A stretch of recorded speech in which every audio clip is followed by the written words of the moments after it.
Multi-network, multi-vendor management is still one of the big challenges facing the major network operators today. So what are the main challenges for Telefonica in its live production network?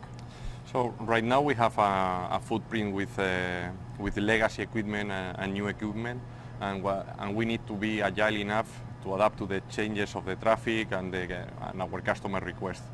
So our idea is that having SDN on board, it will help us to have this dynamic adaptation of our optical network to the IP layer requests and to the services that we are providing. To do so, we think that each of the regions that we have must be controlled by the controller of the vendor, in the case of Huawei, the T-SDN. And on top of it, we believe that having an orchestrator will help us to have this agnostic provisioning of the services, no matter which is the vendor that we have. So this way, we can deploy a new vendor on a different country without being a painful process as it is today. So for a major network operator like Telefonica, what are the main advantages of multi-vendor interoperability? Having multi-vendor interoperability for us is a must, in the sense that we can't just rely on the single domain capabilities. Otherwise, if we have just automated one part of our network, we can use the resources that we have in other network, and this will give us a solution that is not efficient enough. Therefore, multi-vendor interoperability allows us to provision our services on an end-to-end basis without considering or without having the limitation or where the physical resources are deployed. To do so, what we need is, the first thing that we need is to have to discover the topology and the inventory information that we have on the network. Mm-hmm. The second thing that we have to do is to carry out a global path computation, in the sense that we have to compute a path not only on a single domain scenario but also in a multi-domain scenario. Mm-hmm. And the third thing that the third capability that we need is to provision the services, update them in the case that the needs are different, and put them all restoration and all the features that we require for this service. So Victor, what's the next step for Telefonica? Well, we started this SDN-alike activity like 3 years ago, and we were working with Huawei and other providers on mono-vendor solutions for multi-layer networks. And during the last year and a half, we have been working on multi-vendor environments and multi-layer on the lab.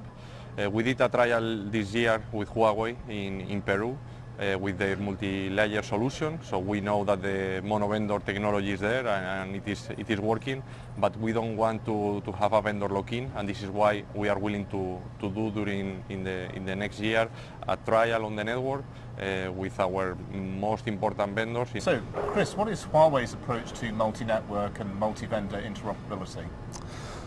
So we like the approach of hierarchy, so that we can devolve system-specific control to vendor systems and then move very quickly into common and standard abstractions that we can push to a superior orchestrator, and now we can start to open up the system and break that vendor lock and still get the end-to-end multi-vendor control. Okay. It's a practical approach that steps around all those problems of, talking to individual vendor boxes when they're really engineered as closed systems. Okay. Yeah.